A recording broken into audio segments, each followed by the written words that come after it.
It's the Morning Star Drive 117.8. You soaring up with sky, now's the time, don't delay. I'm sitting in my ride and it's time to fly. So let's realign, just listen and fill your mind. Hey guys, how is it going? And welcome to the Morning Star Drive on 117.8. It is Friday, April 18th, and so happy for you joining us. We are ready to start another day together with the Lord. So subscribe to us on YouTube, do not follow us on SoundCloud, and make sure to support us on Patreon. So today we have an exciting podcast for you. We have Until the End with Daniel Baker, the Wednesday Message Word Study, and of course commentaries, updates, and news on what is happening around the world in this history today. All right, everyone, how are you doing? And yes, it is the end of the week. I'm hoping that everyone had an amazing and awesome time. I hope you guys also had a great time putting the words of God into action. And don't forget, we have Q&A Thursday every single week, so get those questions ready. Send them to me whenever you can. And if you haven't yet, leave a like and comment to build our community. So I'm just super happy for everyone joining us here joining us every weekday on the Morning Star Drive. So let's get up and support each other each and every day. All right, so this week's Sunday message title is, It is to Make Yourself and Manage Yourself. When grown, both the body and the spirit are beautiful and splendid, and management is a blessing. So yeah, guys, I am I'm in Gangnam right now, and I am recording at a cafe outdoors. So you're going to hear a little bit of music. You're going to hear some people talking. You're going to hear some cars driving by too. But I am guessing it makes it more. What's the word? It makes it more. I guess it makes it more like real. It makes it feel like it's less recorded. You can tell if there's a cut. You can tell if I'm not speaking from the beginning to the very end. But yeah, it is a real podcast. I am not live, but I'm recording this all in one shot. Okay? So yeah, I am with my parents right now. Well, not exactly this moment. Right now, my mom is at the plastic surgery hospital. And no, she's not getting plastic surgery done. Remember, she's like 73 years old. So what she's actually doing is, when you get older and older, you get like the bags like building underneath the eyes. So I think she's just getting some of the fat removed underneath her eyes, so it doesn't look too baggy, I guess. And it's actually, well, I don't know if it's expensive or cheap, but for me, when I look at it, I was like, wow, that's expensive. It's like $2,000 to remove the fat underneath your eyes, like the fat beneath your eyelids. So I looked at that, I was like, all right, do as you want to do. You're 73. You can, and you're my mom, and you could do whatever you want, and I would still be happy, and I'd still love you no matter what, right? So, here's something that's very interesting being with my mom. I'm not sure about other countries, but definitely in Asian countries and the older styles. Like my parents are from the old style. Remember, they're born in the 40s and 50s, right? So my dad is super Asian male. Not a lot of talking, a lot of directing, a lot of command kind of thing, right? And no emotion. My mom, on the other hand, is super caring and loving, almost too much, right? Remember I told you guys, like sometimes when I go home, I have to stop her from doing the laundry. You know what I mean? So it was interesting, like spending time with my mom. Something that happened, I didn't really get emotional because I am a man. But it kind of made me feel emotional. Because we know that when you look at the Holy Trinity, the Holy Spirit is symbolized as the mother of the family, right? And it was an interesting thing that happened is I was waiting at the airport for my parents to come. And I was waiting there for about a good 30, 40 minutes. And, it's interesting because every time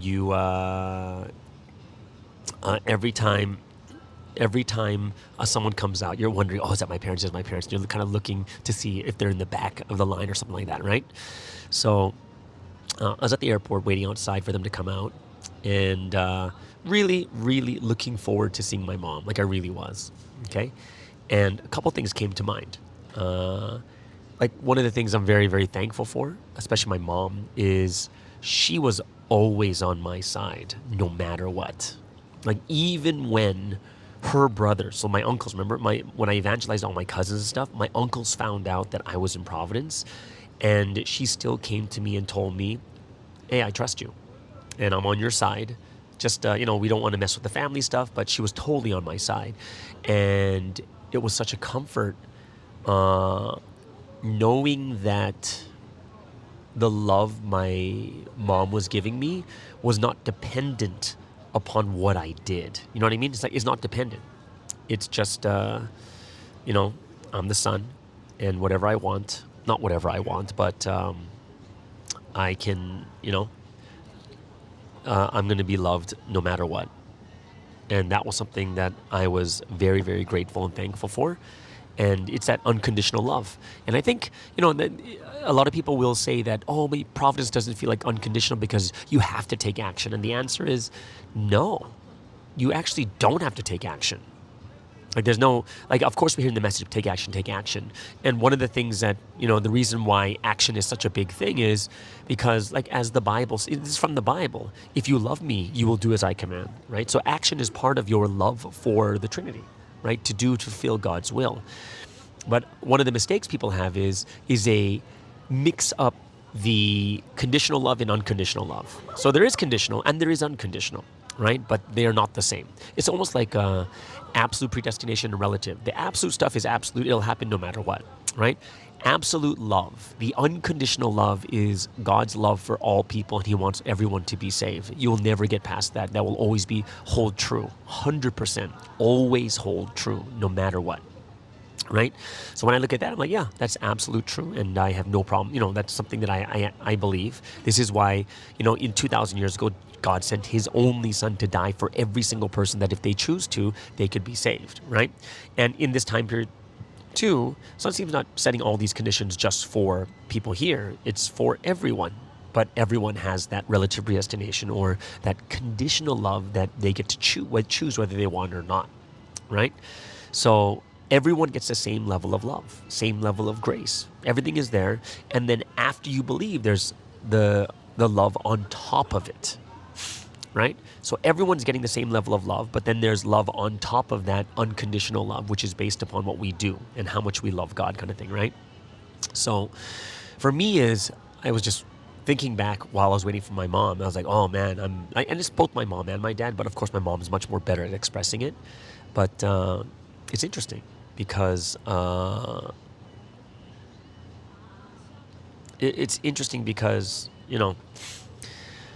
even religion, which has to do with salvation, does not get in the way of my mom loving me. That even if she believes that what I believe in is bad or wrong, she will still love me no matter what. And it always boils down to the number one thing, which is love, right? It is absolutely about love, love, love, and love. And, when I look at my mom and what she's done for me throughout my life, I can also see that, it holds true that love covers over a multitude of sins. It really does. That no matter if she thinks I'm good or bad or if I've done wrong or if I've done right, it's fine. It covers over it. And that love will continue to be that strong. And I would have to say that the biggest thing I've received from my parents, and I would say that, I wouldn't say I am spoiled, but I would say I received so much love while I was growing up. I did some bad stuff too while I was growing up too, but so it's just, yeah. And, what's interesting is I was looking up some research on the connection between people and their mothers, right? And they say that, there's different things that you get from being with your dad and being with your mom. And they said that children with their parents, especially with their mothers, the two feelings they have is attachment and emotional security, right? So they say children often build their earliest emotional bond with their mother. Mothers are typically seen as a source of comfort, safety, and nurturing. And, think about that. The attachment and emotional security. Think about that. When both my mom and dad are coming, the attachment, the wanting to see this emotional security, which I think is so important, it's from my mom. And I could really feel the anticipation while I was sitting there waiting for my parents to come, and it was just exciting. But it was a different excitement, and I think this, especially as I grow older, I realize more deeply about the emotional security. Because, I've been in Korea. I've been stressed from like language and culture, just dealing with this like not I'm not I know I'm not alone, but sometimes you just feel the loneliness and stuff too. And I've just been holding everything in. And the fact that my mom is coming, you know, everything has been built up. And of course, I'm a guy, so I'm not super emotionally expressive. But the fact that my mom comes, it helps me to like release, to be safe, right? And you know, I understand, guys. You know, especially when the girls are listening, they're like, just show your emotions. It's so unhealthy. You got to express your emotions. You know, and you know, for me, I just keep it in because I'm a guy, right? That I don't think it's unhealthy either. It's just how guys work, and it's not something that I'm looking to change. And you know, we're not women, so we don't need to do the same way what women do. It's just how guys are. But you know, it doesn't mean that we'll never do it. But there is a time. There's that time to just let that emotion loose. And for me, I just realized it more deeply when my mom came. When I saw my mom come out, you know, there was no tears, there's no crying or anything else like that. It was just, it was comfortable. It was safe, you know? And with my mom around, I'm way more emotionally comfortable. And just the feeling of safety of being with my mom, right? Like having an emotional shelter when I'm with her. It doesn't mean that I have to express it. It just feels that way. It was so comfortable. It was so comfortable. Like right now, just being with my mom is so comfortable that it actually makes me think about all the things that I'm going through. And because I'm in that safe place, I can actually look at it more reasonably. As weird as that sounds. Like I'm not in that stressful, like, oh, what's going on? But no, because I'm in that comfort, I can think about what my situation is way more reasonably. And it makes me think like carefully. And when, you know, as I was going through these emotions and thinking about this, it really made me think more deeply and carefully about providence and the culture we have, right? And what we should be aiming for. This is not about, oh, why is providence like this? Or no, it's nothing to do with that. It's just what are we aiming for? And I really felt like, wow, we really need mothers in providence. I'm not talking literal mothers, right? And what's interesting is when I start to think about, oh, we need mothers in providence, I realized spiritually we do have mothers, or supposed to be mothers of this history. And it's actually in the 30 lessons, right? The symbolism. And you guys know who the mothers are, right? So the hint is think about Joseph.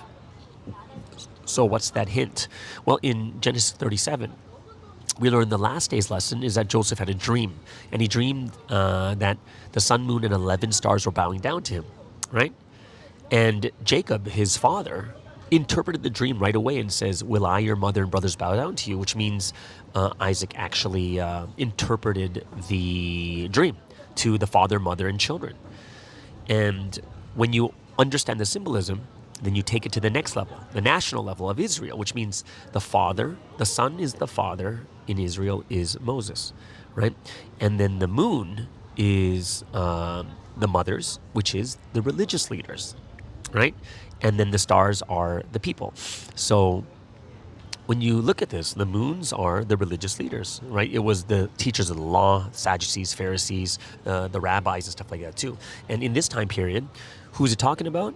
It's talking about leaders, head leaders, assistant leaders, national leaders, HQ, IMD, whatever it is, right? We are supposed to be the mothers of this history, right? We're not the ones showing the light. We are the ones reflecting the light, right?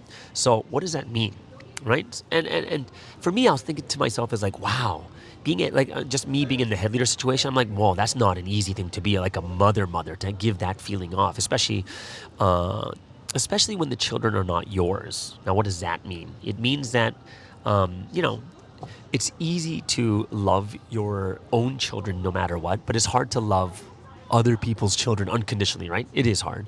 And spiritually too, when you're looking at a church, it's easy to love the ones that you evangelized, but it's not as easy to love the ones you didn't evangelize, right?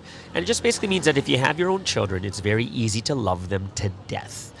And what I realized is, especially when it comes to the religious leaders of this history that are supposed to be the mothers, is very, it's not easy. Like, say, being in a head leader position, because you don't like some of the people in your church. You just don't. Some of them cause problems to you or others, or, there's just a ton of things. And it made me think even more deeply of how much more respect I have for head leaders. It takes a very, very special person to lead. A very special person, especially in a head leader position when you're taking care of people all the time. And I'm going to be super honest too. Like, even in Korea, man, I meet head leaders all the time because I'm in HQ. And there are mothers here. Like, I'll meet them, some head leaders, and it's so weird because even the way they speak, it's so motherly, it's so kind, and it makes me, don't misunderstand, but I want to be in their embrace kind of thing. You know what I mean? It makes me feel safe and comfortable. And it doesn't mean that, like I said, it doesn't mean I want to cry and be emotional. It's a feeling and comfort. It's a peace.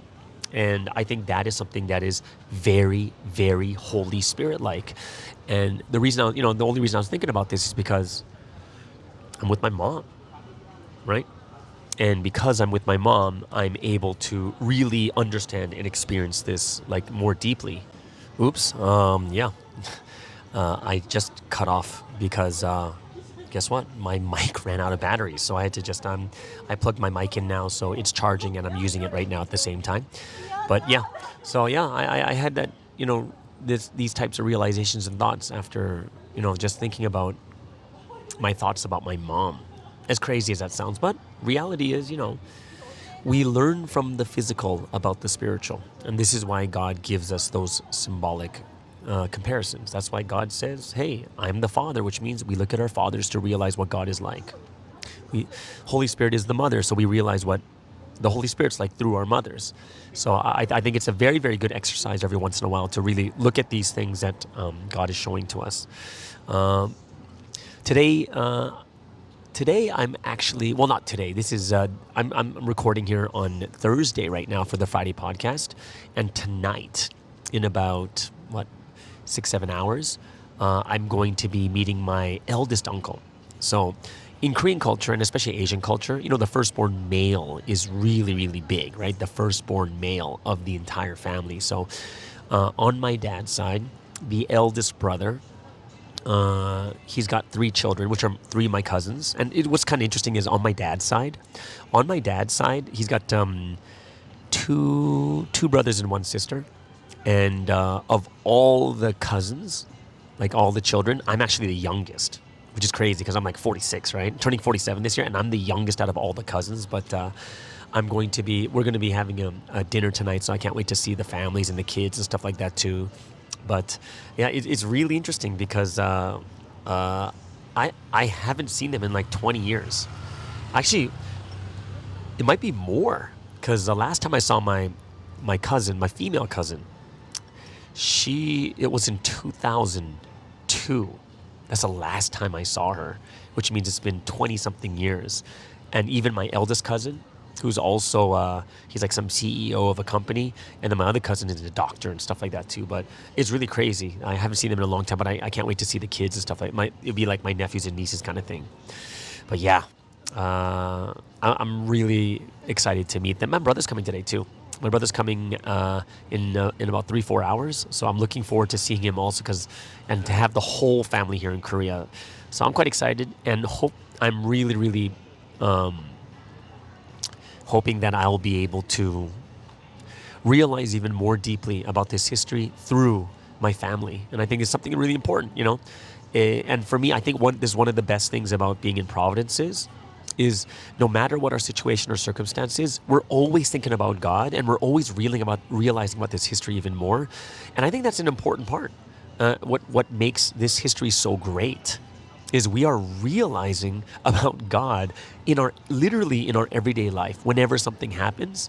And I think this is the way that we were meant to live in this physical realm, to understand the spiritual, and to really be able to connect to God with everything that we do. Yeah, so it's kind of cool. I'm just very grateful and thankful to be here. I hope that you guys are going to also realize more things about yourselves too in the future, and I hope that we'll be able to get ourselves to realize even more deeply each and every day. Okay, so there's guys. That is today's first segment, which means we have the Wednesday message word study next. But before that, let's get into the first music break of the day.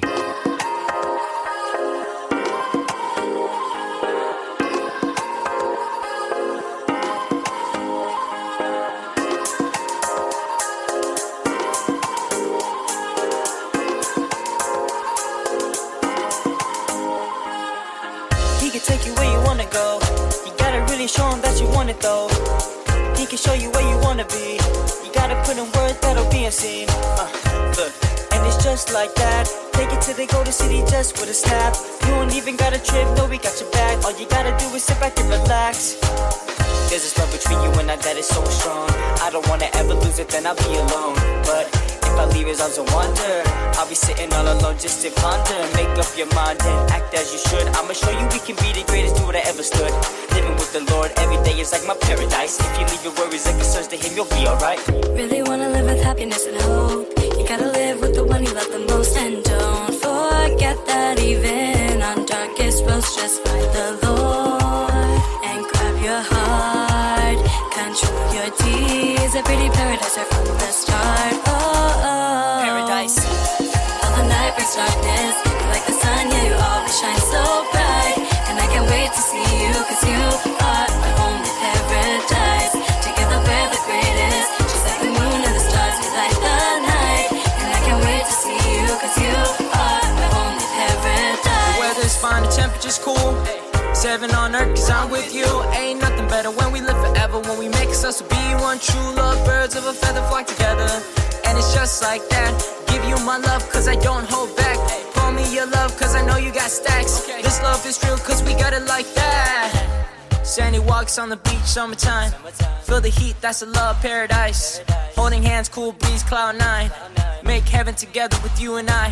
Sandy walks on the beach, summertime. Feel the heat, that's a love paradise. Holding hands, cool breeze, cloud 9.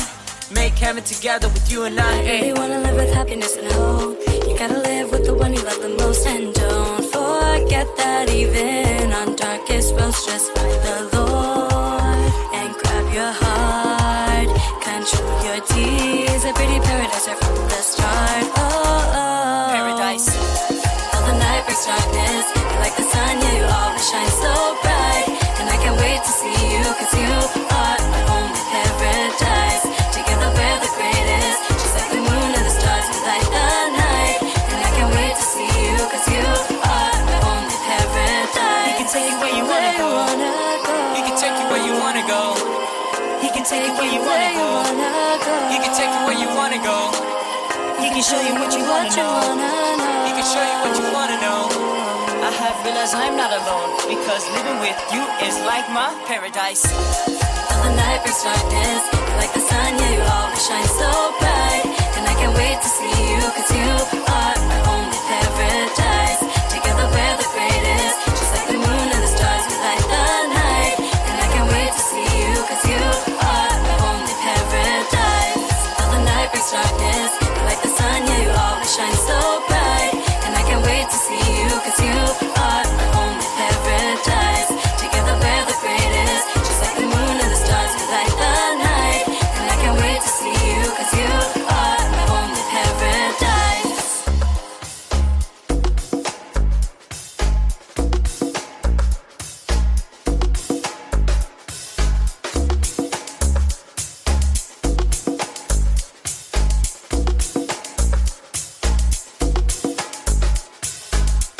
All right, so let's get into today's Wednesday message word study. And of course, we're doing this every Friday because I am recording I'm usually recording this before the Wednesday message, and that's why I wouldn't even be able to go over it. I don't have time to actually look over it either, too.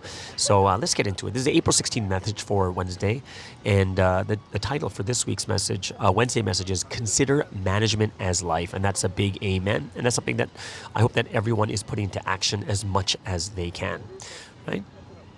So a couple things I'm going to start. The intro of the message is basically,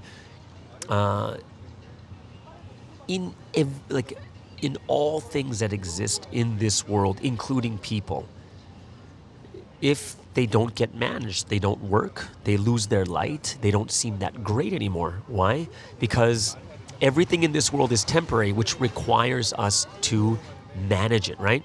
And what the message actually said is people will immediately experience suffering and things will fail to exist normally and will be destroyed. And I think that's a big thing there. Things will fail to exist actually altogether, or they won't exist normally. And this is why management is such a big thing. And I think that's something we have to look at ourselves too, is, are you functioning normally?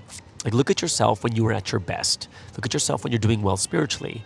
That would be normal functioning. And if you go by this week's Sunday message too, something like management is not maintaining the same level.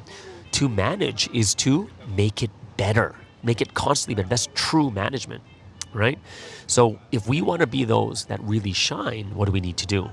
We need to manage our existence. We have to manage ourselves so that we can glow and we can shine powerfully, right?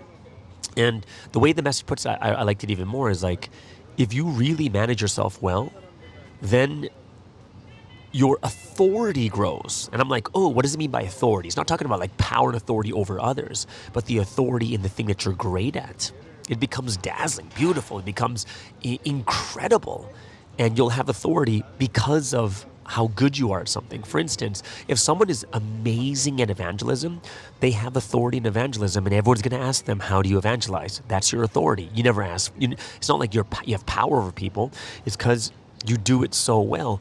Everybody wants to find out, oh, how did you do this? That's your authority, right? And the message is also like, just because something's new too, like a new car, it doesn't mean have to be managed. Even a new car has to be managed. You still have to take it in every 7,000 kilometers? Is it 10,000 kilometers to do your oil? Like there's management that has to be done even for a brand new car, right? And even for human beings. Even if it's something brand new or being used for the first time,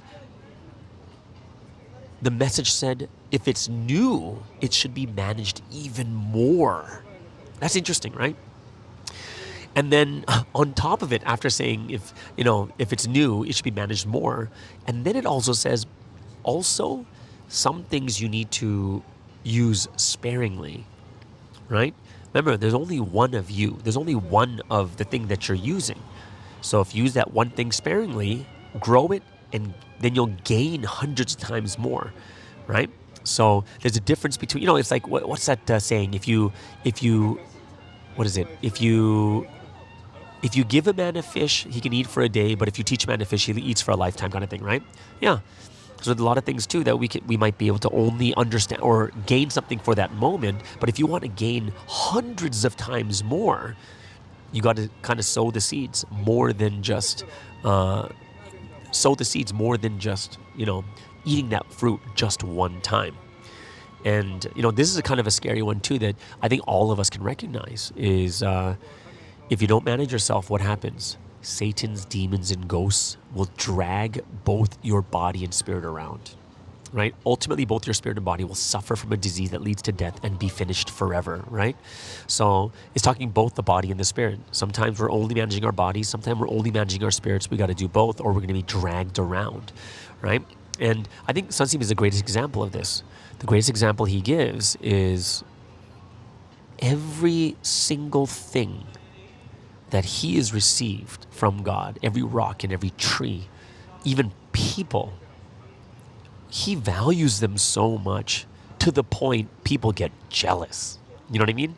Like there's some people out there that Sunseem takes care of that are, that are not that good, but he takes care of them so well, it makes other people jealous. Like, oh, how come I don't get like this? How come I don't get like this? Like that's how much he values what God gives him, right? So, ultimately, when Sunseem says, hey, guess what? You need to value what God has given you. What does that mean ultimately? It's ultimately talking about the one that God has sent, right? If you don't value people, you cannot recognize their value and you just kind of look at them as an ordinary person. But look at Jesus. If you value and follow him, then what happens? You gain eternal life. You go to heaven, right? And it's the same thing with what about this time period right now? Do you value the one that God has sent? Is he just ordinary to you because you can't see him? You don't see him looking over your shoulder. Like, it's kind of the faith where I remember when I was in the former faith, Jesus, you never see him, but you have that love for him and you want to follow everything he does. In the same way, too, we cannot live that physical life of faith where we're only doing well if we physically see Sunseem and Sunseem's watching us. It's a very physical way of having faith. We have to look at it spiritually, too. There's one part I liked about the message was where it said that everyone was loved equally in Providence, right? Well, how do we know that? It's given the same word, right? And they're all repaid according to how they treated the word, right? That's how it is. Everyone's given the same, and that's the most important thing, right? The most important thing is not getting like an apple from Sunseem. The most important thing is not for Sunseem to buy you one piece of clothing or a watch. That's not the most important thing. The most important thing that Sunseem can give to all people, and that's how we have to understand this, is it's the word. That is the greatest thing that we can receive, and that's how we have to look at it. You can't look at it from the things that are not as big. There is nothing bigger than the word. So we can see the love that is given to every person by how much does God or Sunseem give the greatest thing, right? So you can tell if the ultimate thing is this. If Sunseem only gives the word to some and not to others, then you know there's a difference in love. But Sunseem delivers to every single person all the same. And it really depends on how well they listen to it, how much they value it. Like that is the big thing that matters. So, the heavens have treated everyone equally with grace, right? And, one of the things that the message said is everyone has received something valuable called themselves. So everyone has received themselves. We have our individual self. And because of the body that we have, two things you can do with your body.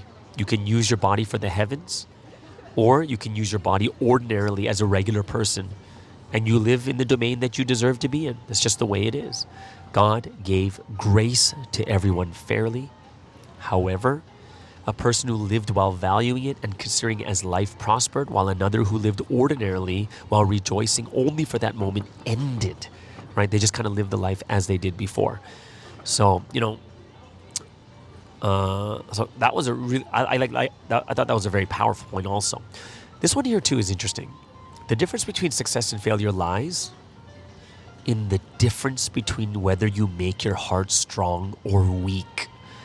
That is interesting. Success and failure is about how strong or weak your heart is, right? That's the big thing. And we have to have strong hearts so that we can take the words of the time period that we've all equally been giving and value it and treat it at the level it should be. And that's why we have to live valuing the grace and love we've received and valuing what God and the Holy Spirit have given us. And we're going to be treated according to what? Just according to our deeds. That's the number one thing, right? We can't be living, as the Bible says, don't be blind. We can't live the blind life, right? The blind people don't know how valuable something is. God does not give valuable things to those who are blind, right? Everyone's treating according to what they have done. So I hope that everyone can really, I think we really need to realize why God is doing things. I think it's a really important thing. Why is God doing things like this again? Like, it's very interesting because experiencing God's judgment is a big thing, right? So here we are experiencing God's judgment again. It's been, it hasn't been that long since we've received God's judgment. Think about it. We had the pandemic, and that was just recently too. And we see that through the news and such, that even though God is doing such things and God is judging again, the big thing is people are continually disbelieving in the one God sent, right? That's the big thing. And that's why it continues. And it's basically the evil being tempted, like not the evil, people being tempted to the evil side and doing evil things.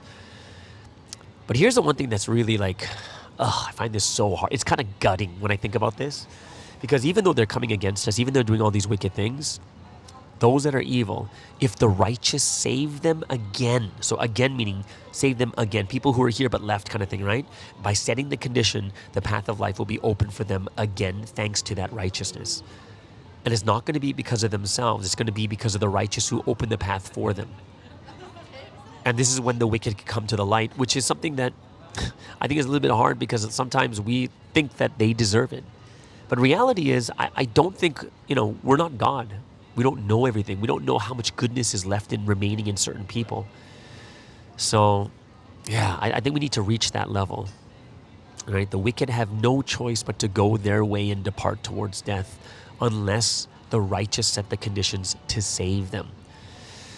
That's a tough one. It really is, because that's sacrificing suffering for those that are against you, that have treated you ill and wrong.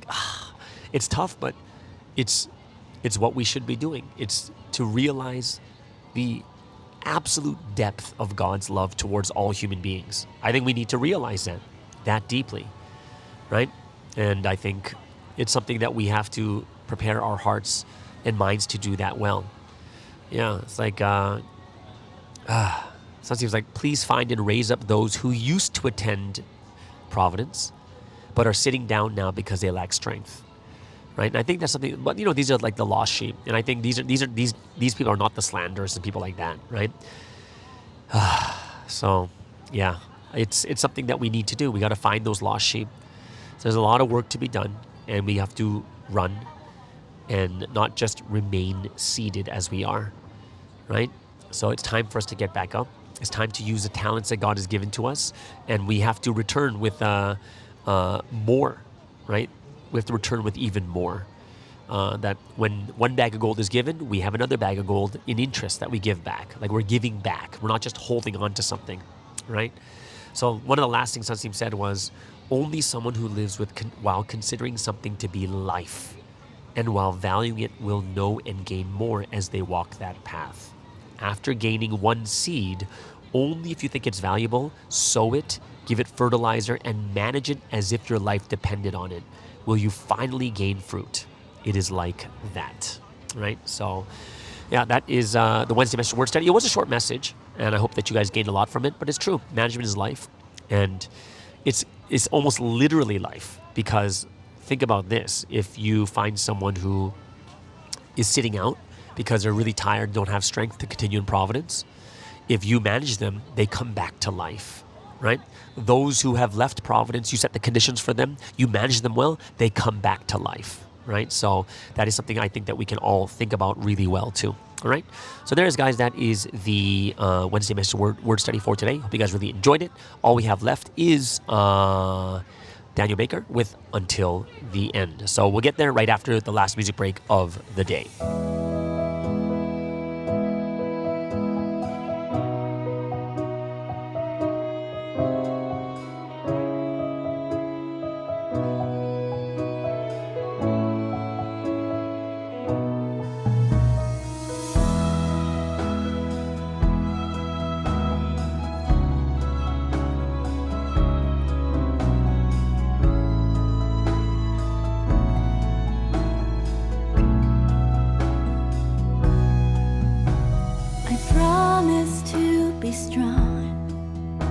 To live with God in my heart. The tears you shed pray all night long. Your love and light at the break of dawn. The days when you were gone. Your words stay here in my heart. I'll hold on to you tightly, Lord. Your word is your love, I'm not alone. Now even if this dark world is bright, and waves and thunders crashing. No matter what, our love will not change. You're with me and I'm with you. I will always, always love you. No matter if the world forsakes you. From all the love and miracles through you, I've witnessed the truth. I'll fly high with you. I will never, never leave you. No matter if the world forsakes you. With all the love and blessings from you, I'll never forget all that you've done for me.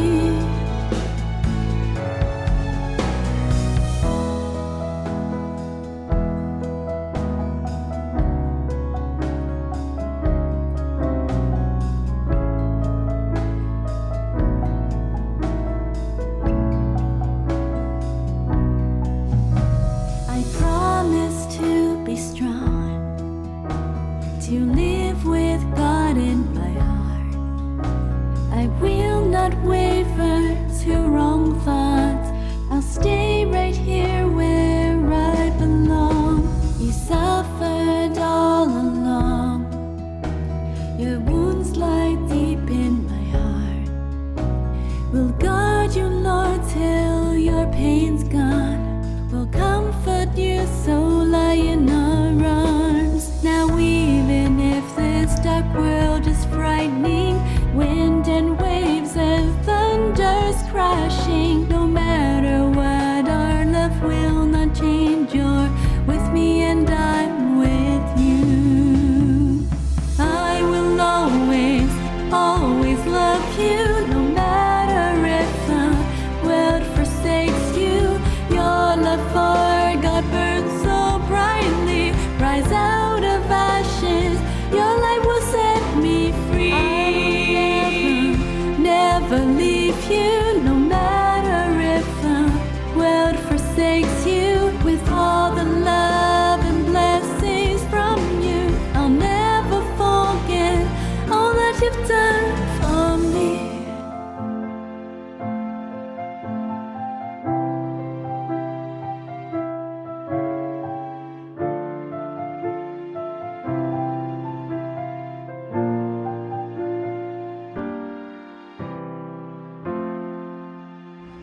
Hello everyone, welcome back to the Do It Until the End podcast. I hope everyone is having an amazing week with the Trinity.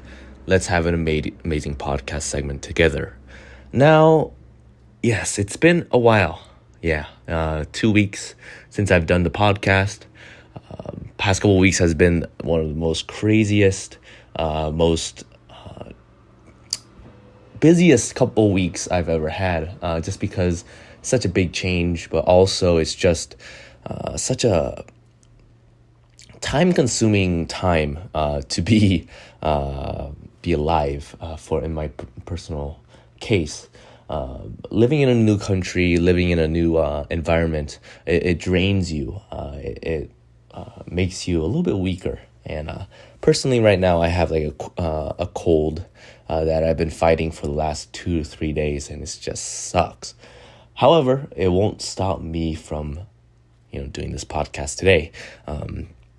It's pretty bad because the university I am in right now is pretty international, right? So that's a good thing, theoretically, but sometimes it's one of the biggest negatives is that you catch colds pretty easily because everyone brings their germs from overseas, and then for the first month or 2 months, a lot of people get like these really bad colds. It's such an amazing experience being in Japan, living here with the Trinity. The more and more I rest because of my cold, the more and more I think about the situation I am in and how lucky I am in.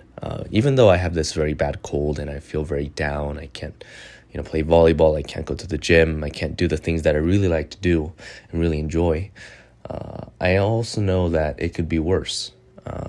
And I can be in situations where, worse things can happen, There's always a situation that, people go through such bad situations where you being sick for 2 to 3 days will be like, other people would want that because they're such in a bad situation. And that's kind of the thing I realized, that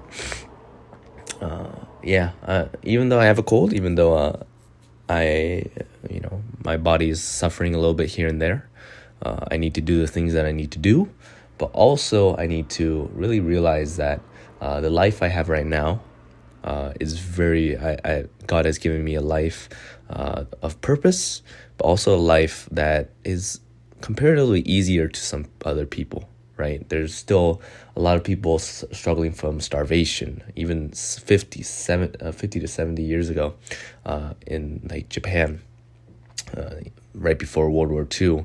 Because World War II was such a big thing for Japan and they were losing the war and everything, even the people who, was really against the war was struggling. They were struggling because of the war.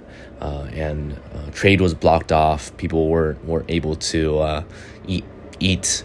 Their malnutrition was such a big thing during that time. A lot of people died because of that. And I always just try to think that it could be worse. And, I'm going to get better. I'm going to recover, which is the good thing. That's a good way to look at life. But also during this time, I more and more realize the reason I am in here, reason why I'm at, university. It gives me a lot of perspective, because if I, even deviate from this perspective a little bit, it's going to be more difficult to get motivated. It's going to be more difficult for me to actually do the work I need to do.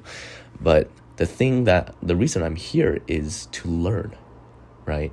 And even though I might not eat as well as I've done, even if I'm, not as wealthy, or I don't have as much money as I had in the past, I can take pride, and I can create a lot